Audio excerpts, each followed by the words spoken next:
Thank you, everyone, for joining us today. I would like to welcome our Chief Mission Officer to get the meeting started for us.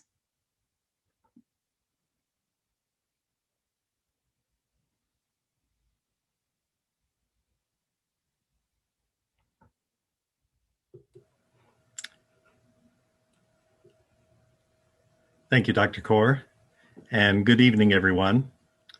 And welcome to our program on the Sikh tradition and service and social justice. I'm Dr. Peter Huff, Chief Mission Officer for Benedictine University and Professor of Theology. Our program tonight is sponsored by Benedictine Campus Ministry, Intercultural Education, Sikh Religious Society, Sikhs of Illinois, and my office, University Mission. When Dr. Kaur initiated the idea of programming to promote Illinois Sikh Awareness and Appreciation Month, we all imagined the events would provide much needed information about a still misunderstood global religious tradition and invite members of our university and local community to become more engaged with local and regional Sikh leaders and better understand the distinctive Sikh experience today, especially in the United States. Our first event last week, a screening of the film Guru Nanak, the founder of Sikhism, Life and Legacy, did just that. No one imagined that tonight, a week later, we would be mourning murdered members of the American Sikh community and once again be confronted by the evil of racial, cultural, and religious hatred that has too often plagued our nation. But that is where we are tonight. We speak of Benedictine University as an inclusive academic community. We draw great strength from our Catholic and Benedictine values, especially respect for the dignity of each person. And we are enriched every day by our institution's cultural and religious diversity. Our commitment to interfaith harmony flows directly from our Catholic values. We grow as a Catholic university every time a staff member, a student, professor, or alum identifies as Jewish, or Muslim, or Hindu, or Buddhist, or Jain, or Wiccan, or atheist, or Sikh. Guru Nanak famously taught that God is not the exclusive property of any religious tradition. The Catholic tradition teaches the same. Recently, Pope Francis declared, "I believe in God, not in a Catholic God. There is no Catholic God." As members of a principled fellowship of learning, we are horrified by the wave of hatred sweeping across our country. Violence against people of color, violence against immigrants, against Asian American neighbors, against trans people, against proud representatives of the wisdom traditions of the world. Tonight, we especially stop to grieve, shocked and broken in the wake of the slaughter of 8 people in Indianapolis. Benedictine was founded by immigrants, by representatives of a religion that the majority of Americans saw as alien and un-American.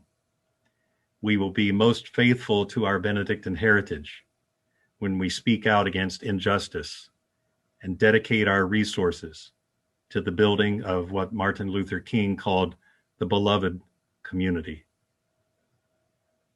In that spirit, we begin tonight with prayer, honoring the dead, renouncing the violence and the sources of that violence, and acknowledging that prayer commits us to work, to do what we must individually and collectively on the local, regional, and national level to bring to an end this scourge of violence.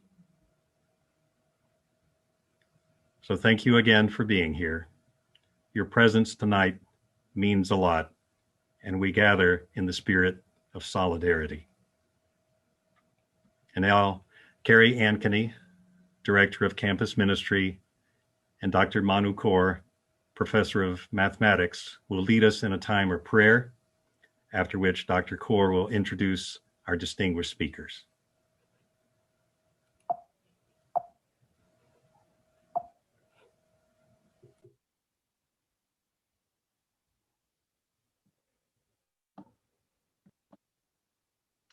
Thank you all again for being here with us this evening. As we gather as an interfaith community, I invite you all to center yourself in the tradition that you find most comfortable. May we be together in prayer tonight, particularly remembering the lives that were lost in the Indianapolis shooting. 4 of the 8 victims were members of the Sikh community.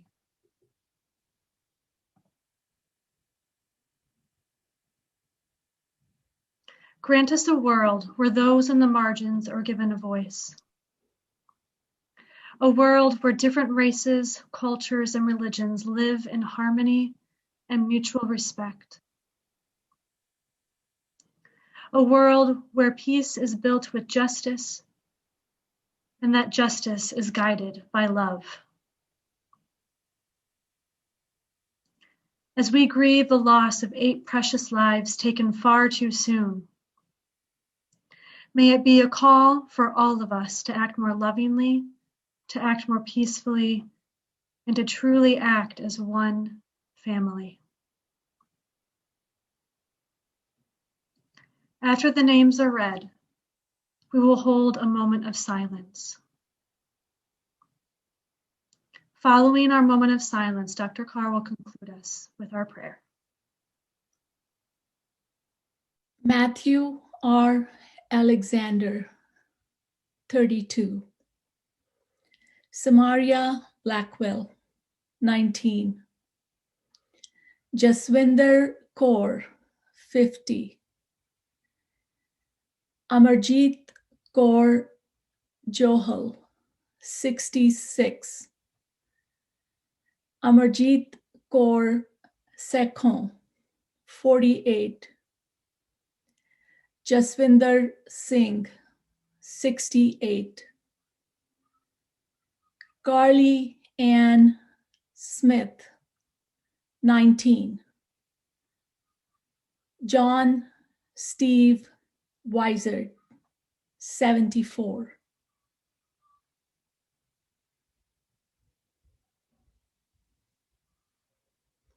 Please join for a moment of silence.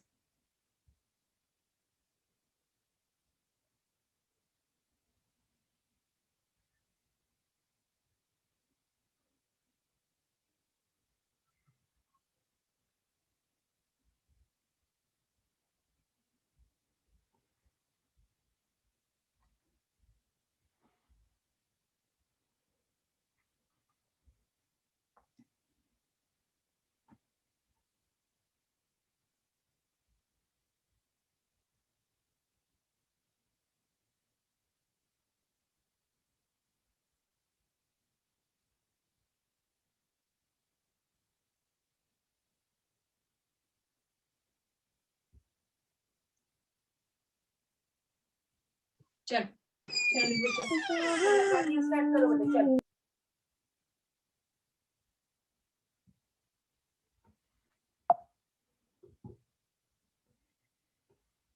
following prayer was shared by the 5th Sikh Guru, Guru Arjan Dev Ji, in 1606, while he was being tortured and executed.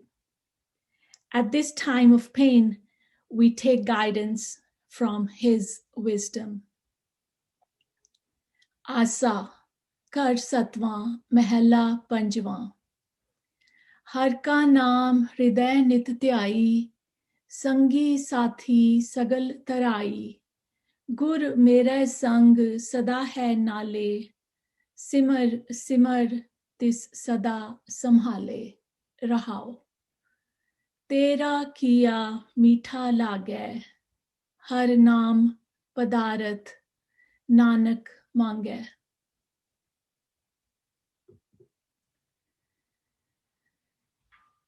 O beloved Father, carry me across the world ocean. The tidal waves constantly assault me. I'm drowning. I cannot steer my ship in this storm. I cannot find the other shore, O beloved Lord. Please be merciful and unite me with the true Guru. Carry me across, O Lord. Says Namdev, I do not know how to swim. Please, please give me your hand, O beloved Lord.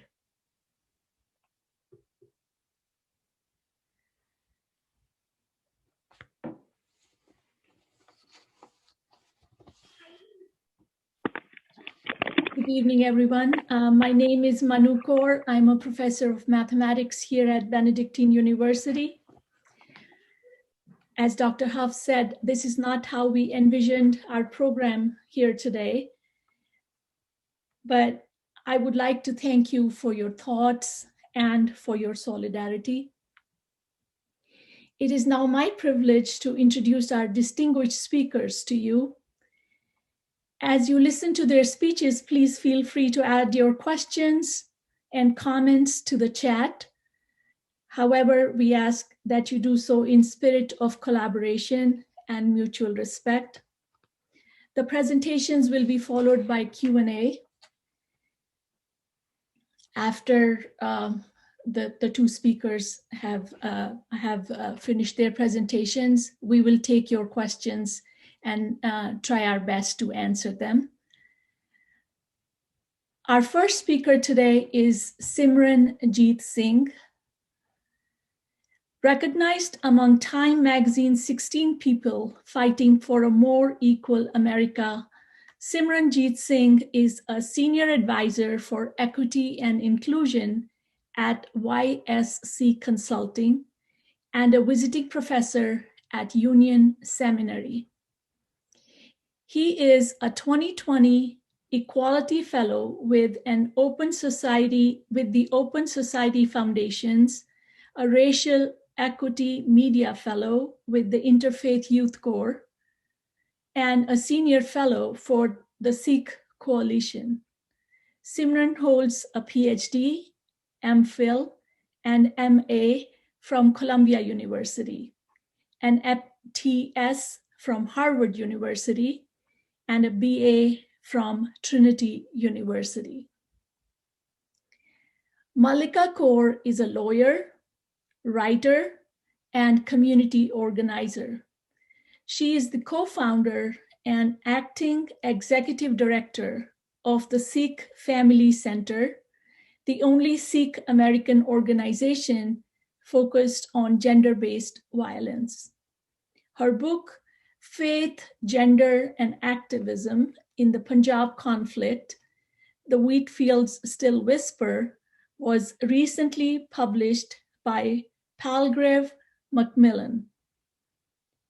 Kaur holds a master in public policy from Harvard and a Juris Doctorate from UC Berkeley School of Law, where she now teaches skills-based and experiential social justice classes. Both Simran and Mallika have quite a following among Sikh youth who were born and brought up in the United States. Simran is popular on Instagram as Sikh Prof. Let me see if I have his Instagram handle is SIKHPROF. And in this time of grief, he has been providing support to the youth in the Sikh community. And one thing that really took my attention from his Instagram was the following post. And I quote, "American extremists kill Sikhs for not being white. Indian extremists kill Sikhs for not being Hindu. Afghan and Pakistani extremists kill Sikhs for not being Muslim. They cut us down. We grow back stronger. Please take it away, Simran. Thank you, Benji. Hi, everyone. Good evening. And as we say in our tradition, Vaheguru Ji Ka Khalsa, Vaheguru Ji Ki Fateh. So it's a pleasure to be with you all. And, you know, there's a lot that we're thinking about in our community right now. And, you know, it's an important place for us to begin. And there's a lot we can take away from there. And so we'll try and do that.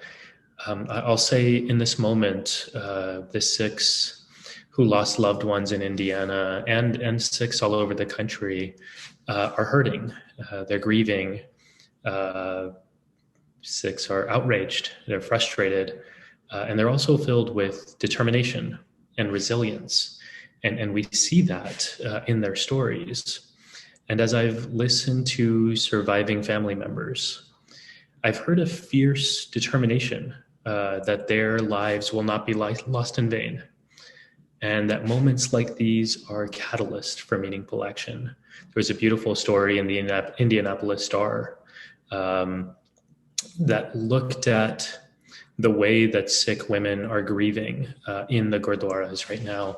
And what they said is they are simultaneously mourning in community. They're together and they're lamenting their loss and feeling their pain. That's part of our tradition. And they're also serving others. And that's part of the way that we deal with our pain as well in our tradition. So there's this really powerful, beautiful response that I've seen. And I would say also, like all groups, the beauty of the Sikh community is that there is no single feeling within a tragic event like this one. Attacks like these evoke historic trauma. They evoke feelings of deep solidarity with all of the families who are impacted, not all of whom were Sikh, by the way.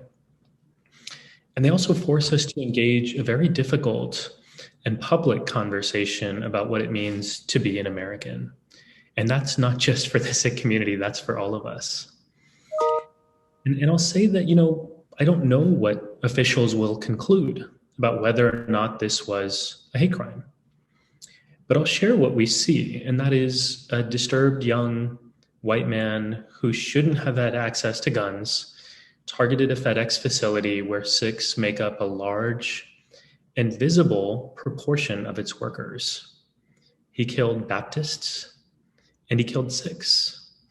A life is a life. And at the same time, we can't look away from the pattern of hate violence against Sikhs in the recent past. You know, the first memory for me that was evoked when I heard about the shooting, it was a phone call. It was a phone call that I got just like in 2012 when the massacre happened. In 2012, it was my mom who called and asked if I was watching TV and told me to turn on the news. This time it was a friend in the White House who called and said, "Hey, have you heard about the shooting in Indiana?" And I had. It was the night before. And I had seen it on my news feed. And honestly, I rolled my eyes and said another mass shooting and went on with my day. I think a lot of us do that now. And my friend from the White House called and said, we're getting word that Sikhs were a number of those who were killed in the attack, and just flooded memories of 2012. And I think that's a lot of what the Sikh community is speaking of today. And I would say it's also not just that, right? If we limit our memory to 2012, we forget about the rash of post 9/11 hate crimes that emerge after the terrorist attacks of 9/11, in which Americans see people who look like me with turbans and beards and brown skin and associate us with the purported enemy of America. And we struggled after that. The first hate crime murder after 9/11, as I'm sure you all know, was a Sikh man named Balbir Singh Sodhi in Mesa, Arizona. So my memory goes there. And also, if we limit our memories and our conversations to 9/11 and the post 9/11 racist backlash, then we also miss the point. Because prior to 9/11, racism existed too, and against our community. And I knew that growing up in Texas, and I'll be happy to talk about some of my experiences there. But if we limit our experiences to the 80s and 90s of America, the modern period, we miss the point still, because we have to go back to the very first years that the Sikh community came to this country. We arrived in the 1890s. The first recorded race riot targeting Sikhs occurred in 1907 in Bellingham, Washington. So this is more than 100 years of this experience. And the question then becomes, as we're celebrating our lives in this country and trying to live with our heads held high, what progress have we made as a society? And here's a challenge that I'm feeling sharply in this moment. It's that so often in these moments, we find ourselves as a community wondering, what can we do better to be accepted in this society? Well, I don't think that's the problem. That's not the root of the problem, right? We're experiencing the brunt of the pain, but we're not the problem. I'm not the one who's doing something wrong, right? The issues that we're facing are mass gun violence, white supremacy, hate, bigotry. These are real issues that affect us all every single day. And that's where our attention should be going. So that to me is the force of the conversation for today.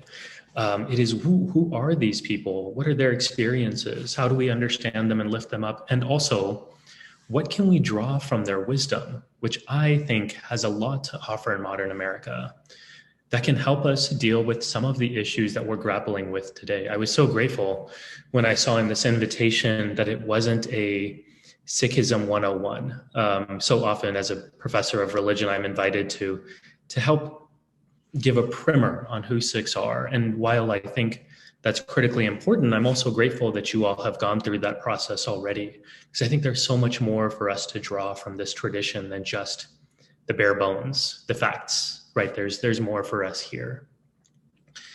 And so what I'll say, as we speak about who the Sikh community is, I want to forefront the conversation with one point that I've been thinking about a lot the last few days.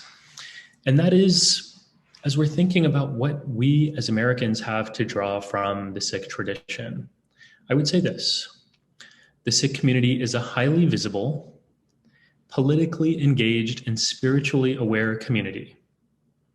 And there are times, like after the mass shooting in Indianapolis, or after the massacre in Wisconsin, or after 9/11, there are times when we feel targeted, even if Americans can't clearly identify or describe who we are. And at the same time, we see ourselves as an active force that's involved in building a more just, a more equitable America. And there's a tension here, because we know that in this process, our high visibility will make us targets. It does make us targets. And those reasons for why we're targeted may change over time. In the early 1900s, a lot of the rhetoric may have been around quote unquote Hindus who were stealing jobs. Today, it might be quote unquote Muslims who pose a threat to national security, right? The rhetoric may change, but our visibility doesn't. And we're targeted for that. Regardless, our visibility puts us on the front lines against a regressive and racist vision for what America is. And I would argue, I believe personally, that this vulnerability, this courageous vulnerability of being so highly visible, that's part of our tradition too. That's what I learned growing up, that this is why we look the way that we do. Because we stand up, we stand out in a crowd, we hold ourselves to account to our values and our traditions, and there's no backing down from that. There's an ethical code that we are to uphold, no matter the consequences. That's what I learned from my parents growing up. And that comes with a steep cost. But there's rich reward in here. And so often, when my father first came to this country and he asked himself the question, is it worth it? Is it worth continuing to look like this in this country? And he decided yes. And I've asked myself the same question, and I keep answering with yes. The question then becomes why? Why do Sikhs choose to continue living in this way, knowing that doing so, maintaining their traditions, can put a target on their backs? And so I will offer a few perspectives of what I think the tradition has to offer that continues to add value into my life. Why is it that I choose to live this way, whether it was growing up in Texas, living in Boston for graduate school, or living where I do now in New York City? And so I'll start with a very brief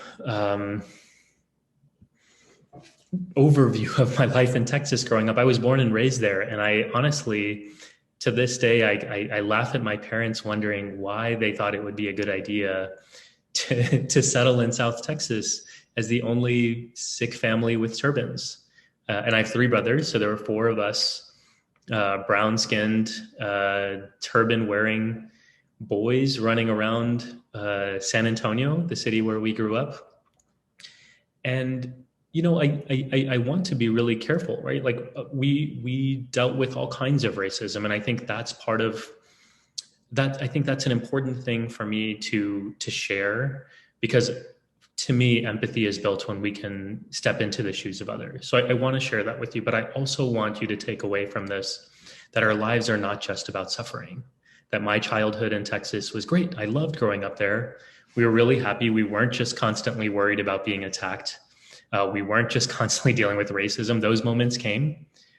But just think about in your own life, the challenges that come, they don't define you, right? You're not a victim constantly because of them. And that to me feels really dehumanizing when we're put into that box. So I just want to say that out loud, because my childhood in Texas was lovely. I really enjoyed it. I really miss it now that I'm grown up. I wish I could go back to those days. But there was racism that came with it, and it came as early as preschool. That's one of my earliest memories, is actually trying to cut my hair with a pair of scissors when my parents weren't around, because the boys in the playground asked me to be the princess when we were playing pretend. I have memories from elementary school being pushed out of boys' bathrooms because of my long hair. And, you know, on the one hand, I'm not a sensationalistic kind of person, right? Like I don't want to say that these memories or these experiences traumatized me for the rest of my life, because I don't believe that they did. But at the same time, they're etched in my memory. Like I can literally remember the scissors that I wanted to cut my hair with in preschool, like 4 or 5 years old. I can remember those boys standing outside of the boys' bathroom pushing me. Like I remember which bathroom it was. It's kind of jarring to me to go back to those memories, because they did something to me. They've stuck with me over the years. And so there were a number of moments of direct racism, explicit racism, personal racism. And those are the easiest to remember, and often the most painful. And I didn't have the language for this at the time, but I also recognize now that there were a lot of moments of institutionalized racism or systemic racism. And one of the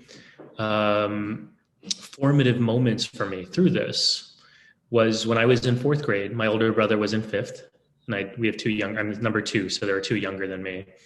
And my older brother was having his 5th grade class party, end of the year, end of elementary school. So my mother took all 4 of us, and we walk into this roller skating rink, which we had been in multiple times, dozens of times, because it was right next to our little league baseball fields and our soccer fields. And we walk in, and the manager comes storming over to us, and we hadn't seen him before. And he says, "Get out of here with those damn rags on your heads." And, you know, we had dealt with situations like this enough to know that we didn't want to deal with it. So we left our poor mom and said, you know, you resolve it and let us know when you're done. And so the 4 of us are playing in the arcade and waiting for our mom to signal us over. And 10, 15 minutes go by, And she still hasn't called us. And our friends are skating and we're starting to get anxious to go play with them. And I go over to my mom and pull on her kameez, her, like her long shirt, like the back of her long shirt. And she turns around and she's crying. And I'd never seen her cry before. And I didn't know what to do. I was in 4th grade. I just started crying too. And she looked at me and she hugged me and she said, "Why are you crying?" And I told her, it's not fair. They should let us skate. This is wrong. 4th grader, you know enough to know what injustice and racism is. And so I named that. And she said, "Oh, actually, that's not why I'm crying." I said, what's going on? And she said, I'm crying because I'm happy. And I was so confused in that moment. And how could she be happy? And she said, "Well, I talked to the parents and the teachers, and we've all agreed to walk out together. And they're gonna bring their kids with you, your classmates." And on the one hand, I felt guilty. I felt guilty that we were ruining the class party. And then we went across the street to the Baskin Robbins. And so I didn't feel guilty anymore. And it worked. I'd rather have ice cream than roller skate any day. So that worked out. But at the same time, I didn't quite understand how she could be that joyful in such a painful moment, right? Here's a woman, and I have 2 kids of my own now. I can't even imagine how helpless she must have felt in that moment. Her kids are being discriminated against. She has no power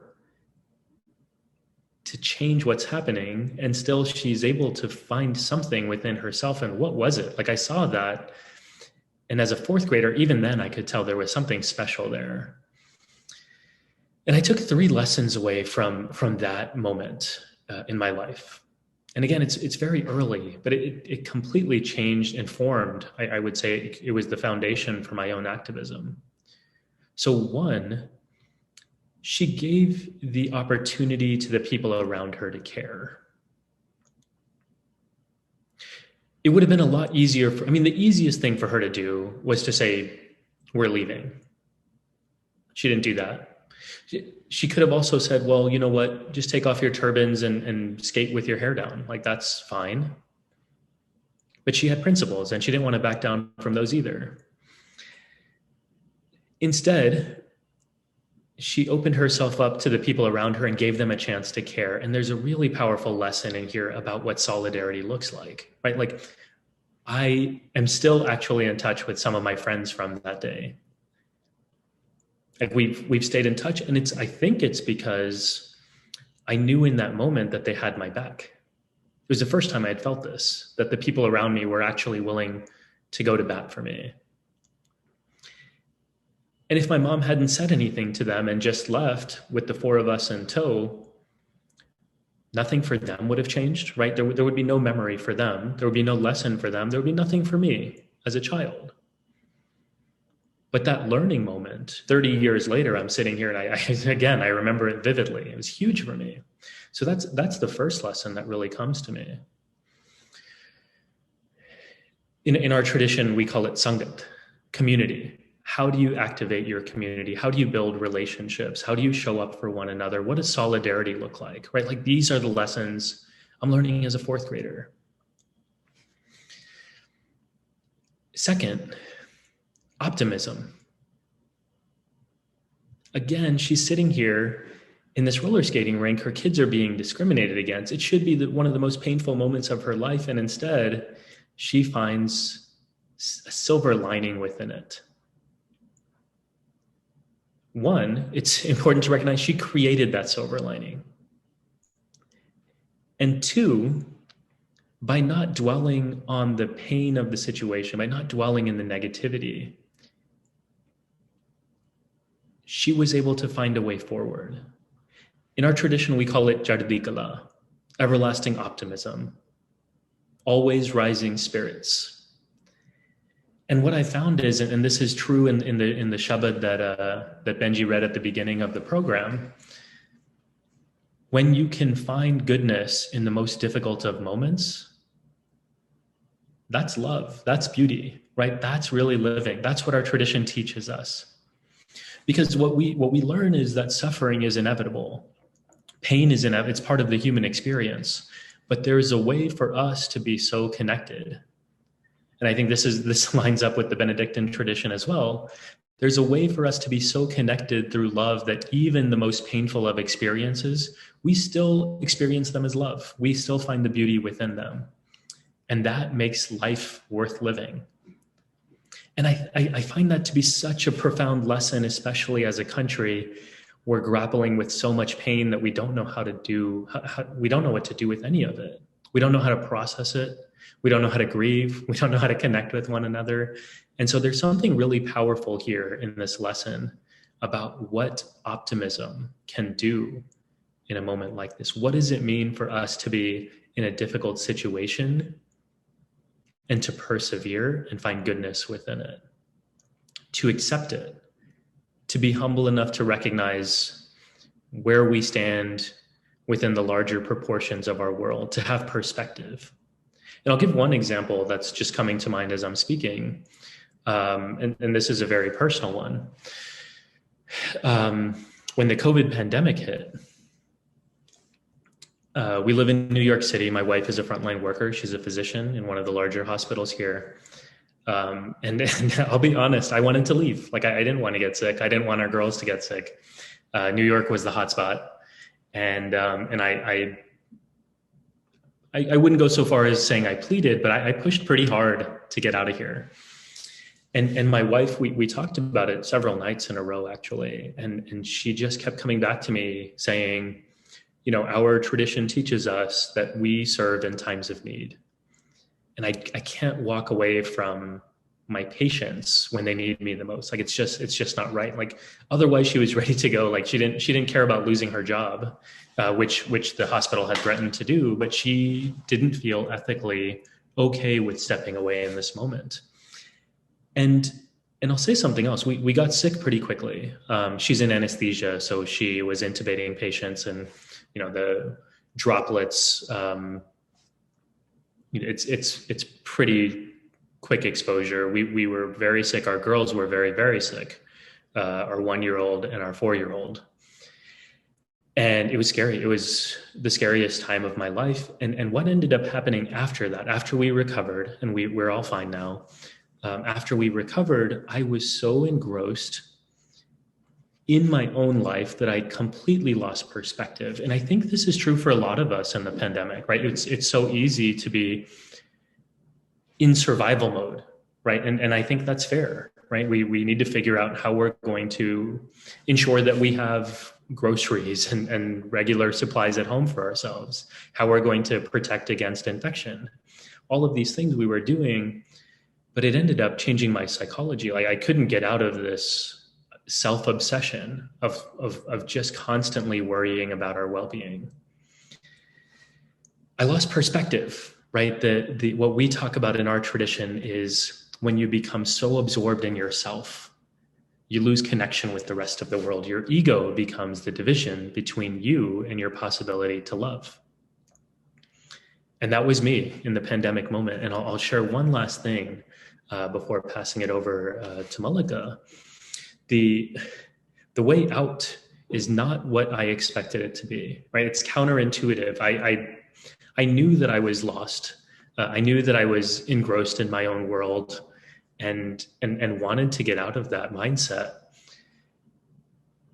I couldn't do it. I couldn't figure out a way out. And what was most counterintuitive actually is precisely what our tradition teaches us. And that was to go out and serve people. And that's what I'd learned growing up. My parents had taught me that. And so it felt right. It was almost like this gut reaction, like this is just something I need to start doing. But the experience was actually not what it helped draw me out of myself. And in retrospect, it's easy to understand why. In the moment, it wasn't. But in retrospect, it's so obvious that when we become so self-engrossed, connecting with other people helps open ourselves up to them. And when we are so focused on ourselves, we lose sight of our privileges, and we're unable to see the gifts and the blessings we have. We focus on what we lack. And in the pandemic context, that's where I was. I was focusing on what we lacked, and then going out and serving people who were vulnerable in other ways. It helped me be grateful for where I am and get back to this idea of Jartikala, of the optimism. And so, these are just some really simple principles based on my own experiences of how some of the most challenging questions of our time, whether we're thinking about mass violence, whether we're thinking about white supremacy, whether we're thinking about the pandemic, like these things affect all of us. These are challenges we all think about every day. We all worry about when the next shooting will happen and how we'll be affected. And I found real value in this wisdom that I draw from the Sikh tradition, the teachings around what does oneness look like? What does it look like to feel connected with others? What does love look like? What does it look like to actually live with love every day? What does service look like, and what does that do for you? And so these to me are some of the answers that have been incredibly valuable. And I'll pass it to Malika to talk a little bit more about what these issues look like within the tradition and how it plays out. But thank you.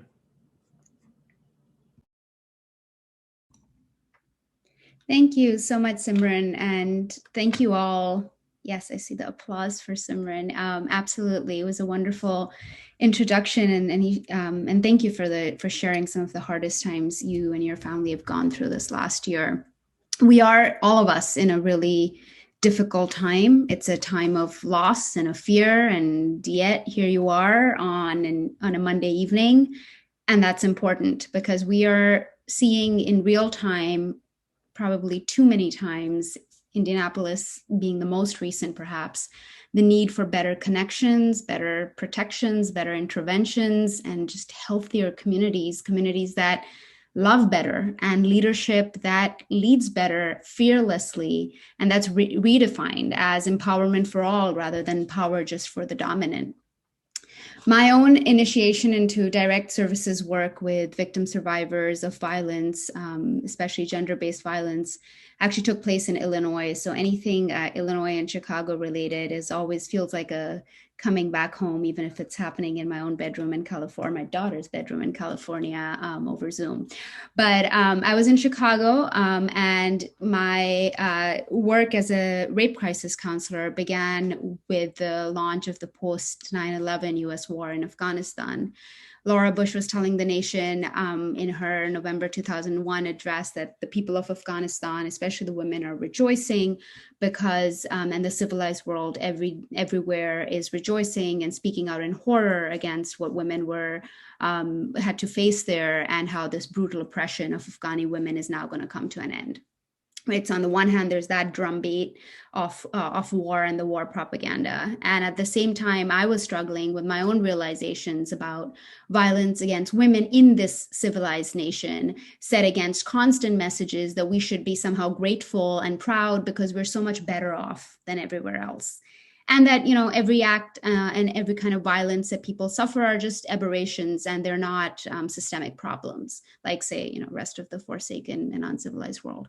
So I also have to be honest that having grown up in Punjab, on the Indian side of Punjab is divided between India and Pakistan since British decolonization. So growing up in Punjab, before coming to college in Chicago, I'd had that experience also. Once I came to Chicago, feeling sheer liberation, walking down the street without constant stares or glares or occasional grabs, because as a lot of you may know, for young girls and women in a large parts of the world, just even walking to the local market feels like a drill exercise. So I had learned this, like feeling a lot of physical freedom, untightening my jaw, unclenching my fist. And ironically, yes, this was happening while I was living on the south side of Chicago, right? While people were saying, hey, this neighborhood might be dangerous. And I'm thinking, yeah, no, I'm okay. I'm doing okay. And then I responded to my first emergency room call, and then another and another. And my entry into this work, as I said, was as an emergency room rape crisis counselor. And it was as an immigrant from Punjab, And it was as a post 9/11 Sikh in the US and as a Sikh woman. So Punjabi, Sikh, American, feminist woman, person, student. And now you can add to those identities, mother, wife, lawyer, community advocate, etc. And on any given morning, all these identities wake up with me, right? That's the definition of what we hear a lot now these days. Intersectionalities become a buzzword, but for those of us who've lived with multiple identities, that's just reality. Some days one identity is more active than others depending on the task at hand. Right before the session, I was involved in an intense negotiation, calling on all my wisdom of my ancestors, and that was with my 3.5-year-old on how many episodes of Dinosaur Train she can watch while I'm on this call, right? And so I was mom mode. And before that, as the ED of the Sikh Family Center, I've been responding all day to questions around grief counseling and mental health resources for the community in wake of Indianapolis. So we switched gears. We all these days are doing it in the same location, right? Physical space. So we're dealing with all of that. So I'm sure for a lot of you, this is familiar, that we're bringing several different identities, and sometimes picking out one and speaking about it feels unnatural. In fact, on a serious note, poet Audre Lorde's words always resonate with me, that there's no single issue struggle because we just do not live single issue lives. And this is quite central. It also resonates because it's very central to the teachings of the Sikh faith. Since 1469, since the very first Guru Nanak, the teaching has been to be of this world, yet not to be bogged down by any one attachment or one identity or one obsession. And I think this is a good prescription for self-love, self-care, and sustainability in this day and age as well. So Chicago is this first dive into work and service, as today's session is titled Service and Social Justice. And in Sikhi, service, or seva as we call it, is never charity. It's a way of being connected to a larger. We serve because it's part of our own connectedness, our own health. So I think that where exactly Simran closed, that sometimes it feels counterintuitive that, when you're yourself feeling like you're in this dark hole, how do you go out and start doing stuff for others? Because it's actually not for others, it's for yourself.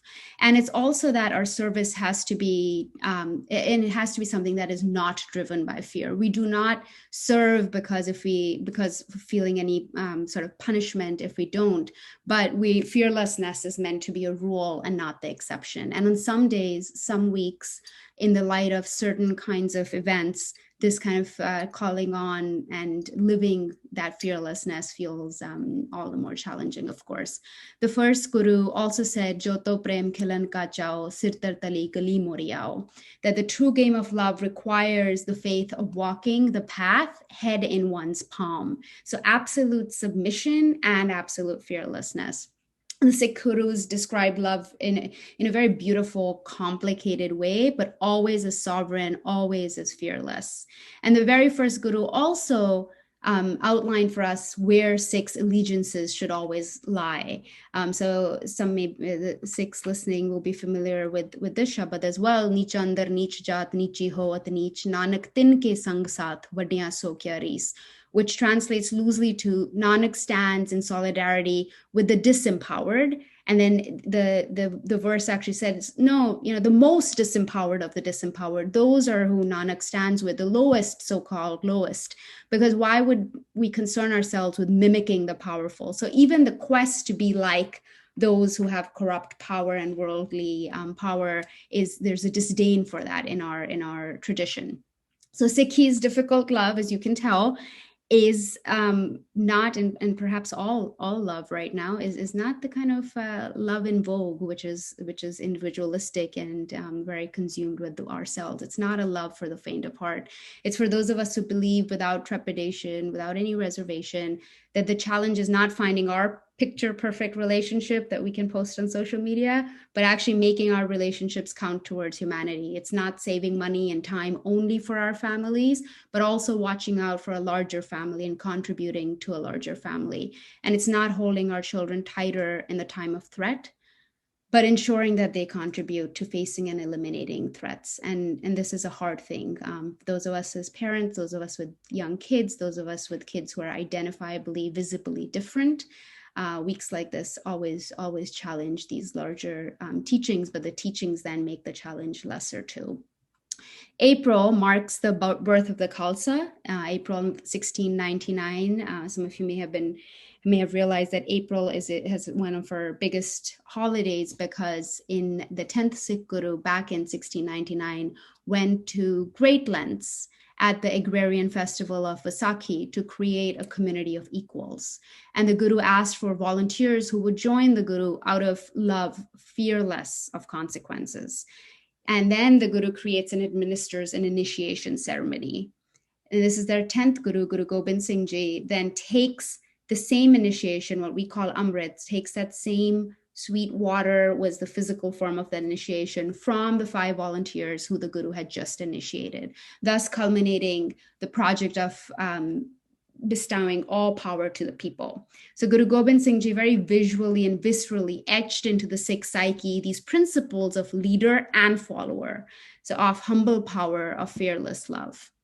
Now, for me personally, these stories, starting with 1699, of Sikhs who have loved and who have led fearlessly, these are what keep me inspired. And I think the stories, of course, of the Gurus keep us inspired, but stories of everyday, more fallible human beings also keep me very inspired to stay this path.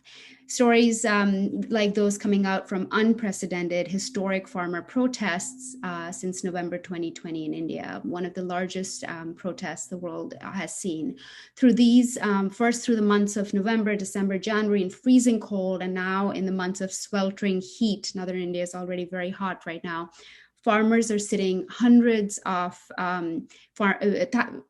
tens of thousands of farmers are sitting hundreds of miles from their own homes in Punjab, especially in Punjab, but from neighboring states as well, on the borders of New Delhi, demanding changes to new agrarian laws that were bulldozed through the Indian Parliament during the peak of the pandemic in 2020. And they're protesting peacefully, and yet in those farmers and the stories coming out from the streets of New Delhi in these last few months, we are seeing that same spirit of Vaisakhi of 1699 live over and over again, where people are being part of a larger chosen family, a family that is beyond their immediate biological family and their immediate needs. They have chosen a larger movement, and they're staying steadfast and true to it. So you can tell that agrarian, as I even said, Vaisakhi was something that the entire creation of the Khalsa happened on an agrarian festival. So we are at our roots a very agrarian tradition, or a lot of our stories, a lot of our roots are in farming stories. So we right now are looking at our present day food producers, the majority of them very small and marginal farmers, fighting for their very existence in India. And that's something that a lot of us in the community have been following very, very closely, and perhaps some of you have been following the news as well. But other stories, like the book that I wrote that Professor Kaur mentioned in the beginning, is focused on stories of human rights defenders from some decades ago, from the 80s and 90s, when tens of thousands were disappeared and killed during internal armed conflict in India. And this was this time of enforced disappearances, torture, extrajudicial killing, and it was where Sikhs were marked for being Sikhs, were marked for elimination. And of course, like in any internal armed conflicts, obviously there are many narratives around that, but the deaths were disproportionately of Sikhs, again, of rural Sikhs. And I ended up writing stories about people who were in relative privilege, who lived in urban centers in Punjab, who came from families of actually relative wealth, and they used their class privilege and their relative safety to advocate for their larger Sikh family that was facing elimination all around them. They could have very safely, most of them, kept their heads down and stayed quiet, as most people in their ranks did. But these were the few who did stand up and try to do something about what was happening, from documenting things, holding people's tribunals, from actually showing up to terrorized families of survivors. In those days, even holding last rites of people who were killed by police violence was not allowed. So these stories of people who, in that kind of environment of fear actually stood in solidarity is something that really then puts into perspective the immense privilege a lot of us share, and puts into perspective the everyday fears we might feel, living in Bay Area, California, or Chicago, Illinois. It kind of puts things into perspective. Okay, right? Like we've resisted, persisted, and overcome before. We can do it again. But our resilience, of course, does not mean that any of the victimization was ever justified in the first place. I'll share something also because we're in an academic, some of you are part of, a lot of you are actually part of an academic institution. So I do want to share something I shared in my book because I feel that it highlights that students of the global majority experience silencing and have to overcome biases to navigate through cobwebs of their own self-doubt in order to do the kind of work, learning, and writing that they want to do and that is so essential to their communities. Says I'm just going to read you a paragraph that's in the introduction of my book. As I was completing my master's degree, a faculty member at Harvard wrote to a chair of a prominent North American foundation, which remains unnamed, confident that they would be interested in my work. Pat came the answer from a man of South Asian descent, whom I shall call Mr. X.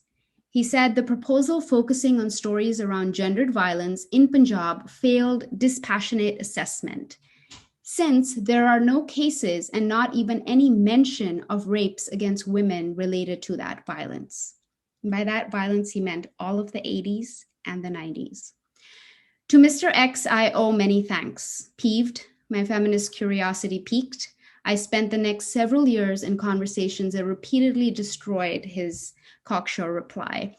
And one of the things that I would love to highlight here is how many students who have ever since picked up and read the introduction of this book have sent me their own stories of versions of this that they have gone through, right? And I think, this is, and I made a point here of saying that this was a person who himself was not only of South Asian descent, he had lived and done most of his graduate education in India. He knew the violence well there. He also knew the biases and had inherited them as somebody of privilege in India. And they had migrated with him to his foundation work that he was now doing in North America. And I think what qualifies as academic and balanced or not, what qualifies as an appropriate topic for a thesis or not, or for a research project or not, I think we need to, it's high time we start expanding that and start really listening to communities and putting our ear better to the ground and not just to self-proclaimed experts, including, any of us who show up from our communities. Please ask more Sikhs what Sikhs want and not just Simran and me or Dr. Manu for sure. We're three people here. The community is vibrant, it's diverse, and it's ever changing, and it's just like any other community.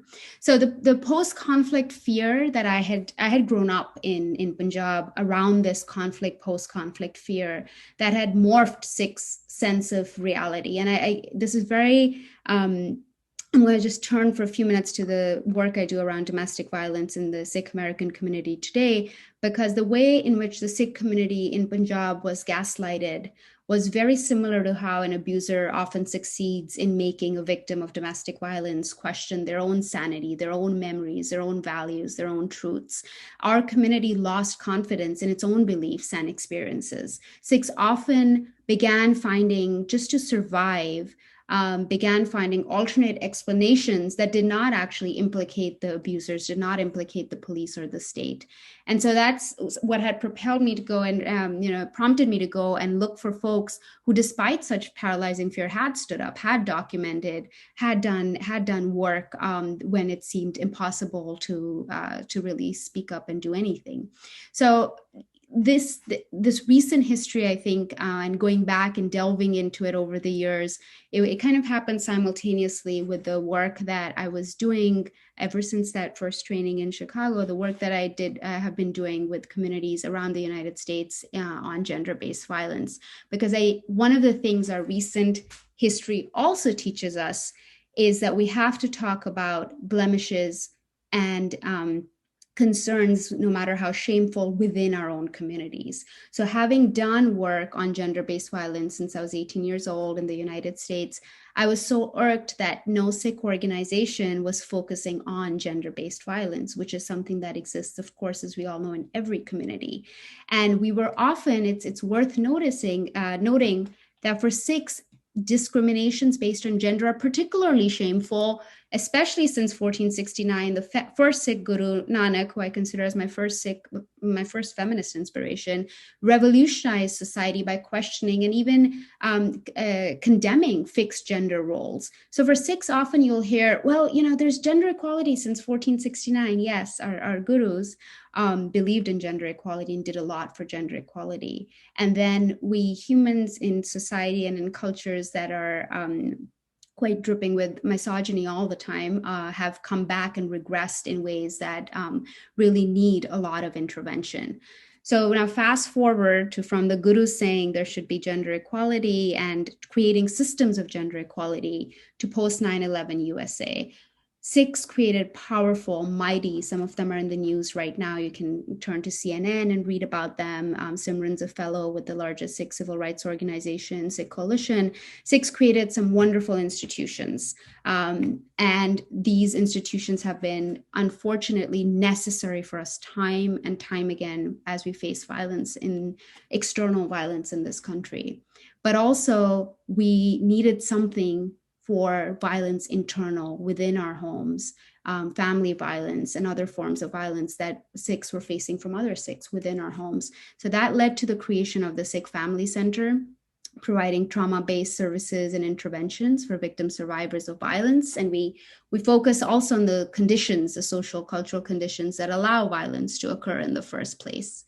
And we're constantly connecting with resources where there are none. For example, Punjabi language resources on survivor guilt is something we were sharing of like this past weekend and today with a lot of folks affected recently by this mass shooting again in Indianapolis. So when there are no resources, we try to create them.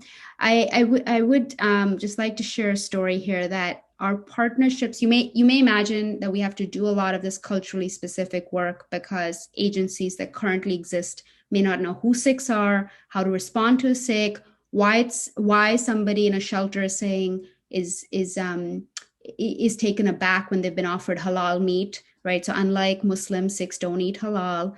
Unlike Hindus, many Sikhs eat meat. Like these nuances, if they're lost on people who are providing services to a trauma survivor, you can imagine then they're facing oftentimes that survivor shutting down or acting in ways that seem further unreasonable or whatever else. So yes, we come across all of those things that you might imagine. But I do also want to say that our partnerships and new connections have been fruitful, life-saving, and sometimes they inspire others. For example, a family lawyer from Pennsylvania took a case pro bono that we were pleading for help for a very horrific domestic violence case in which a woman fled across the country with 2 young children. And this woman who told me, you're really the first Sikh. Is it Sikh? Is it Sikh? Like we started the conversation there. She's like, you're the first person I'm talking to from your community. Like that's where we had started. And then fast forward 6 months, I called to thank her. I'm telling her, you've been in our ardas, which is our prayer, and all our conversations. You've been amazing.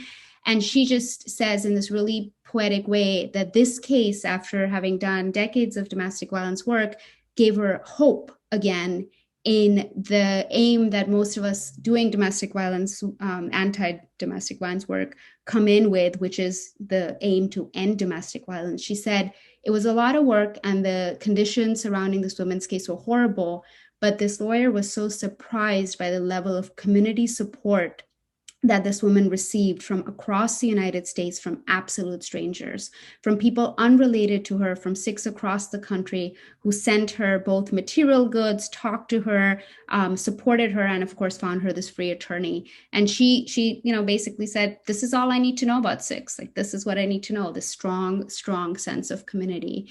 So we've made some wonderful partnerships, and it's because of, I think, people like you who are attending today, who are interested and curious, and also have understand that when you're talking to a group of people who you might not be entirely sure about, yeah, you might make mistakes. There might be like the small little like, oh yeah, okay, I stepped into something there. Like, tell me if I said it all wrong. And you're humble about that, and you're okay about saying, okay, no, that's not exactly what I meant. Let me try to rephrase this. And really, the community welcomes that. What we don't welcome is having to do Sikh 101s or having to be seen as so exotic and so different, and so difficult to somehow understand that we don't get basic services like mental health resources in response to acts of violence should not be left entirely to our community. They should be provided by the people we elect and where we pay taxes for. We should also not have to beg law enforcement to go out and investigate hate crimes each time they happen. We should not have to just lean on other communities of color and other marginalized communities like Muslim Americans and Middle Eastern, as people from the Middle East and others who are affected since post 9/11 violence. We shouldn't have to lean on only those communities to say, how can we push through legislation that would make acts like what just happened in Indianapolis impossible? That's where you meet community frustration of, we need true solidarity from people who have privilege, who are less vulnerable in this moment or on these issues than we are, and who really could stand up and show that true solidarity that I think Simran's, was it 7th grade class, or no, even younger, 4th grade class showed. So let's try to be, I hope more of you will join us and join us in being those for inspiring 4th graders that Simran's still friends with. I'll stop there, and thank you again for having us.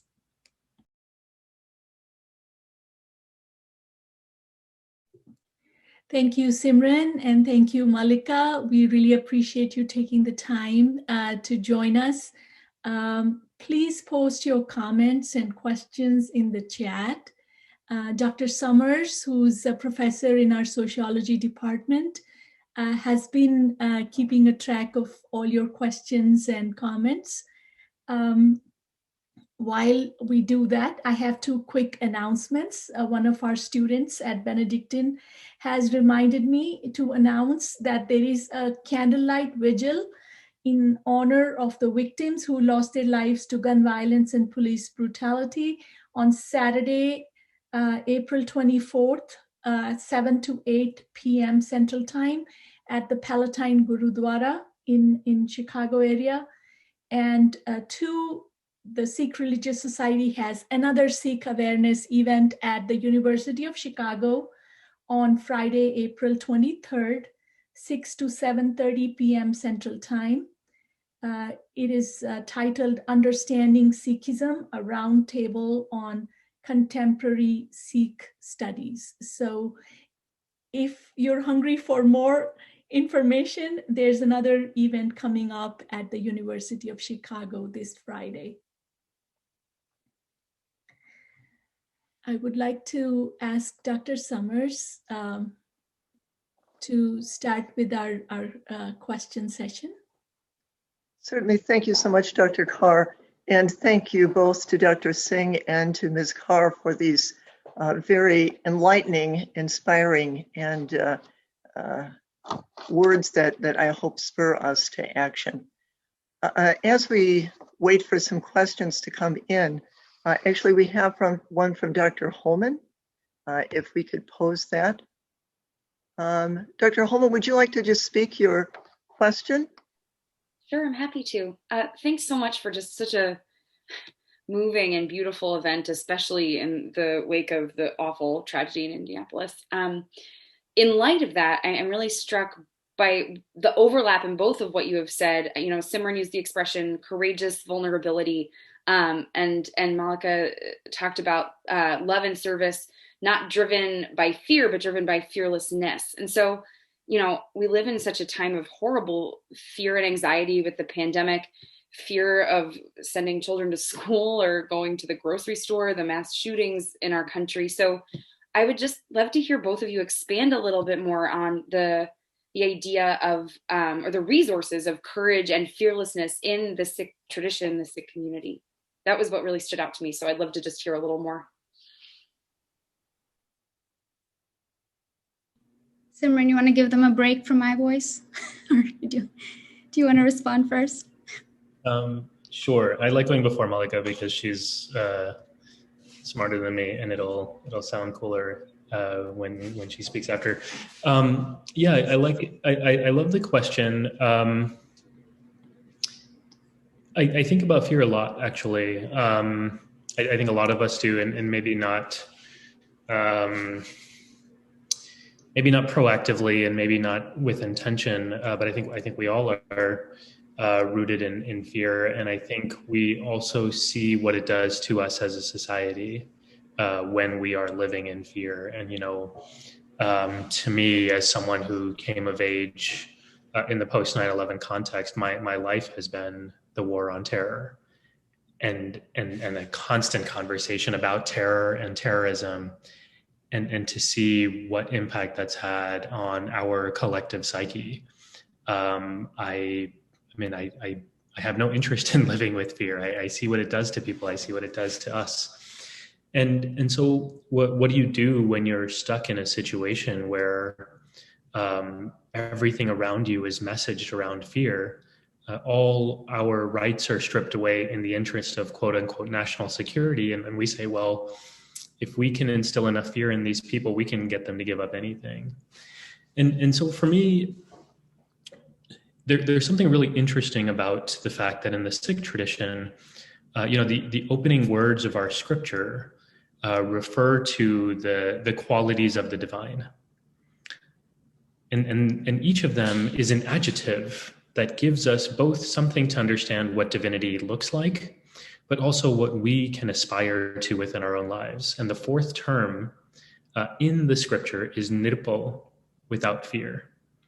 And so my 5-year-old and 3-year-old, and Malika's daughter too, I'm sure, they learn this young, like they learned this early, and I learned it early too.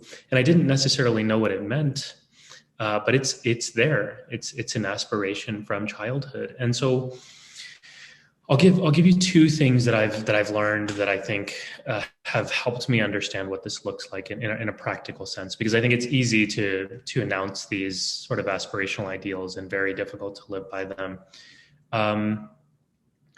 The first is a teaching from the ninth Guru, Guru Tegh Bahadur Sahib, who says,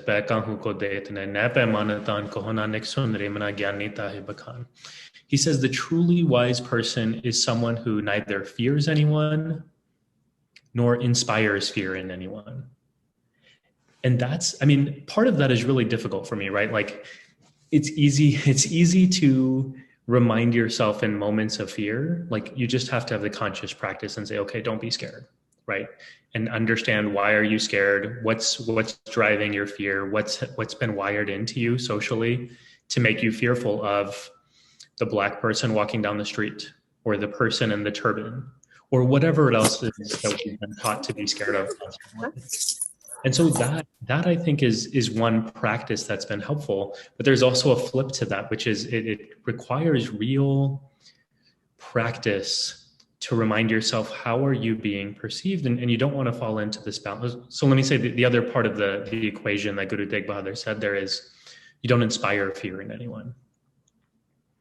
And so I think about this a lot, because I know my mere presence, my existence in public spaces inspires fear in people. And so what do I do in those situations? What does a wise person do in a situation like that? And how do you strike the balance of not being overly concerned about what people are reading when they see you based on your appearance, versus proactively working to diminish fear? And so that's a real question for me, and it's one that I struggle with, right? Like I know that if I'm walking onto an airplane and I'm speaking in Punjabi with my family, that's going to scare people. And so do I switch into English? Is it wise for me? Is it compassionate for me to change who I am in order for people who are ignorant to feel more safe? I don't think that's necessary, but I don't know sometimes, right? And these are real questions that I struggle with. And so it's just a practice, I think, for me, of asking myself the question, what's the wise practice here? What does it look like to not be fearful? Why am I fearful? How do I respond? And how do I not inspire fear? And then I'll say one last thing, and that is, there's another line that I take real inspiration from, and this is a sentiment that we find in many religious traditions, including in the Bible and the Quran. But in the words of Guru Angad Sahib, he says, "Ek nehi aski jit po kasam na jaye, nanak asakanye de sadhi rahe samaye."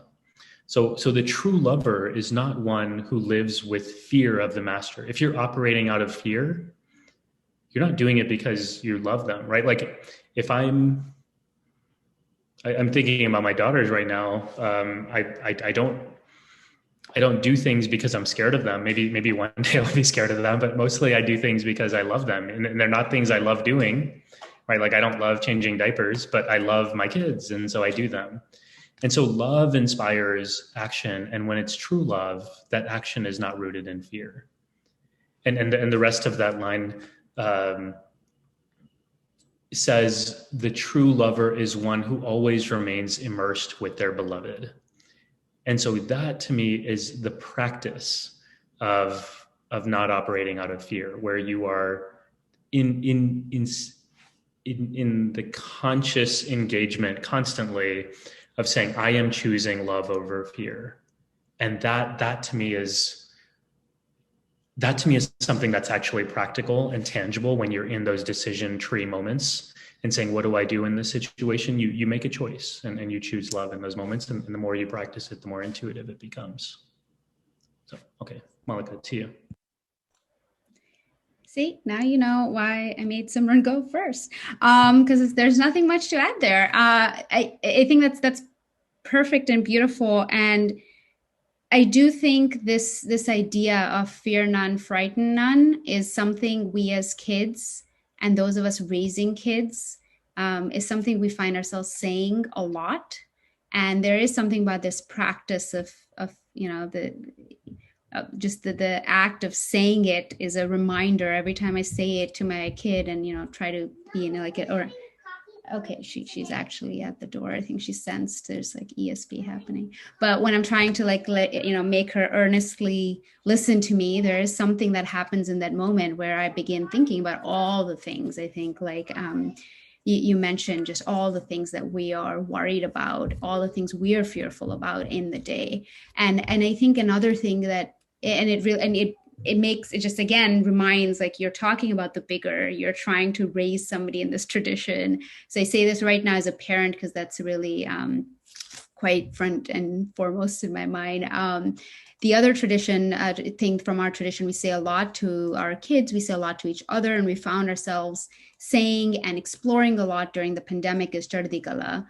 And Chardi Kala is this beautiful Sikh concept of this process of aspiring to eternal optimism and of high spirits, and this belief that there is this ever ascending ability of the human spirit. No matter how horrible things seem now, the spirit, the humans, we have that capacity for resilience. But I think everything in Sikhi is about praxis. It's not here's a great idea. It's how you're going to act it. And right since our first guru didn't preach from a podium, Guru Nanak, they hiked across countries and, subcontinents, and sang and camped and resisted and went to jail for resisting the emperors of the day. So Sikhi has always been about marrying that theory or that poetry or that divine inspiration that seems so wonderful to us with action. And so Chardi Kala too, to me, is always something much beyond just this noun. It's not this like perpetual state of being. It's actually this process that we engage in. And some days we're going to feel low and think the fears are going to take over, and yet believing that other days will get better because our spirit has that innate guru given or almighty gifted ability is really important. So I think we find ourselves repeating those concepts a lot. Perhaps those are the immediate resources I could think to in response to your question. As a teacher, I would like to say how this not to inspire fear is so important for us, because sometimes students don't come to us for help. if they fear us. So to be open in that sense, so a different dimension. But I personally feel that need to not be able to inspire fear actually helps us do our job right in some sense. There is another question by Martin, Dr. Tracy, in the chat. Would you just speak up? We have just a few minutes left. Maybe that would be the last question before our time's up. Dr. Tracy, would you like to speak? Yes, thank you. It's about that concept of ever ascending ability and optimism that's come up. I saw that Simran's written this wonderful children's book about Fauja Singh and his marathon running, which I understand he began in his late 80s and set records into his 90s. And I saw that you yourself have run and written about the experience of running marathons. I wondered if there's any connection between Sikh doctrine and great distance running, or is the concept of optimism pertinent in that domain? Yeah, so one, for Fauja Singh, it's great distance running. For me, it's a stretch to say it's great. it's just getting to the finish line, and optimism for sure is basically the only thing that keeps me going at the end of it.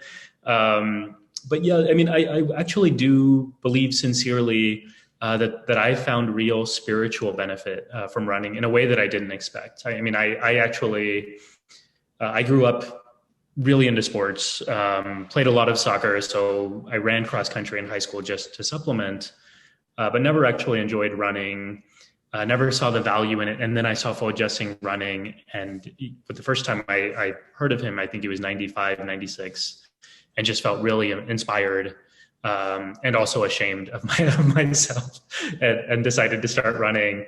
And I was surprised by the experience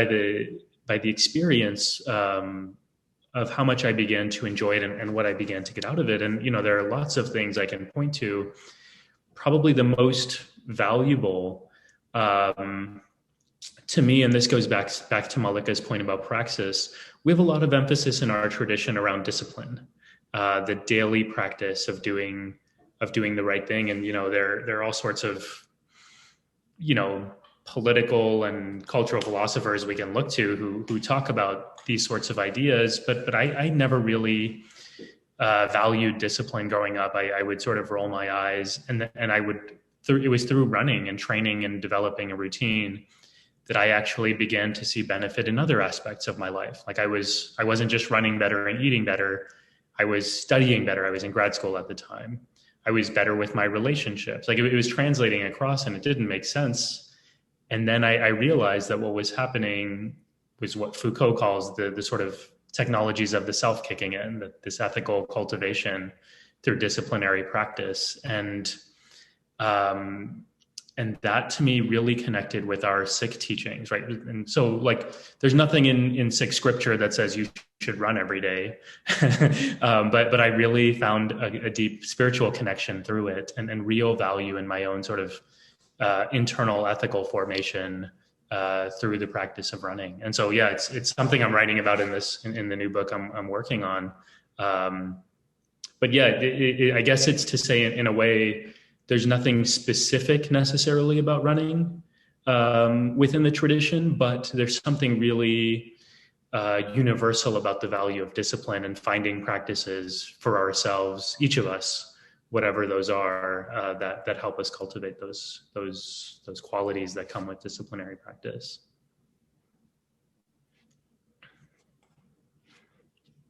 Thank you. Thanks for that question. Well, we have just 1 or 2 minutes left. Would like to thank all of you for taking the time and coming in today. And listening to the speakers and trying to get to know the unknown, which is always hard.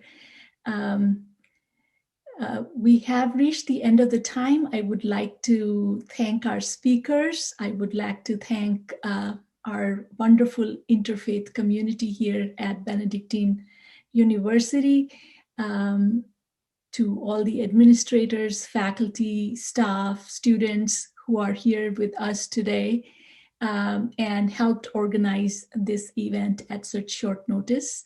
I wish you all the best. Chardi Kala, as was mentioned, relentless optimism.